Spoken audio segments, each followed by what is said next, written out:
cell phones, which people use for text messaging, are really an extraordinary miracle.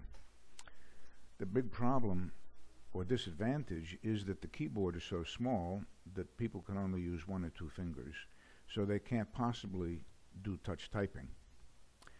And so it's a bigger problem to teach people how to do touch typing these days, because people are used to using just two fingers or one finger on their cell phones.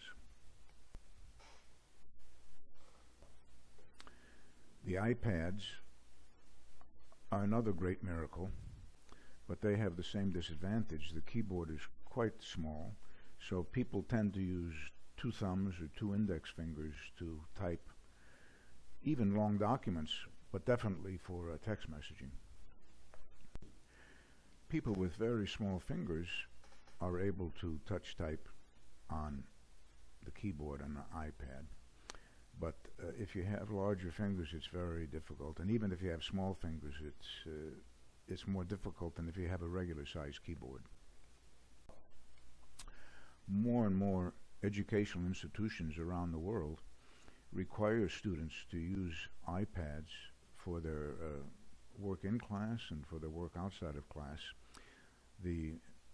or they require notebooks. So if you want to have students learn touch typing, it's really important, I think, to have them buy an external keyboard, because the external keyboard enables them to more easily develop touch typing skills. Now, you might wonder why I'm talking so much about touch typing.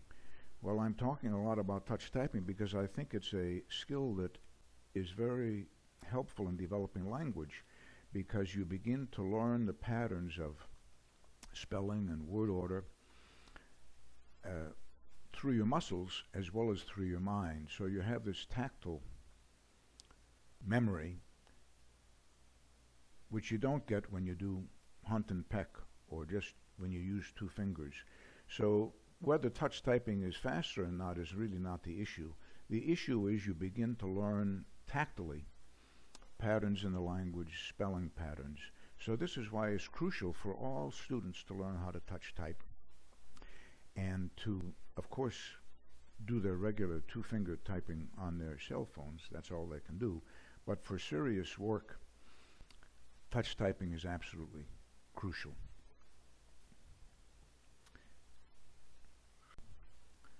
Now, I used to tell students what I just am telling you about my reasons for learning touch typing. But I've asked many students, rather than telling them my reasons, and some students say, well, I think it's cool to touch type. A couple of students said, well, I can impress my boyfriend or I can impress my girlfriend. So I think it's very useful to have a discussion with your students to say, you know, if you advocate touch typing and you want them to learn touch typing, to ask students to write down various reasons they think it might be useful to learn to touch type.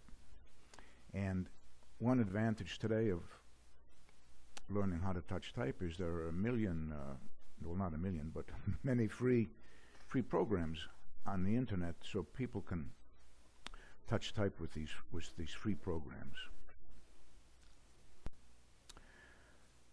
I just mentioned there are so many free programs on the internet to learn touch typing, but I'm reminding these students who in fact can touch type that if they have friends who want to learn how to touch type, they can of course access the programs, but all they have to do is have a piece of paper with the circles for the keys and the letters and the keys the way they're arranged, A, S, D, F, J, K, L, semicolon, and they can practice on their desk, they can practice on their laps, they can practice any place. They just have to move their fingers. They don't have to have a keyboard. So they might be sitting on a train or sitting waiting to meet somebody. They can just practice over and over again the keyboard letters, and then they can start typing their own name, and then they can start typing things like TOAND space AND space. Now, you know that the two home keys are JF, like middle C on the piano, and they have a raised dot on them, so with your eyes closed, you can locate J and F. That's because J is for John and F is for Fanslow. So in this video clip, you just see me reminding the students that they don't need a keyboard or a laptop to practice touch typing. S, D, F, J, K, L, synchro. A, S, D, F, space, J, K, N, L, semicolon.